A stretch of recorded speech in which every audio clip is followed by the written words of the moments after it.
DARPA and General Atomics are readying their fighter-launched LongShot missile-firing drone for flight testing.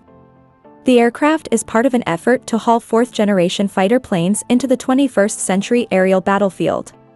Even though we're living in a time when fifth-generation fighters like the F-35 Lightning II are becoming fully deployed, we're already anticipating the emergence of sixth-generation fighters within the next decade. This is something of a mixed blessing because there are still fleets of fourth-generation fighters in the inventories of all the major powers.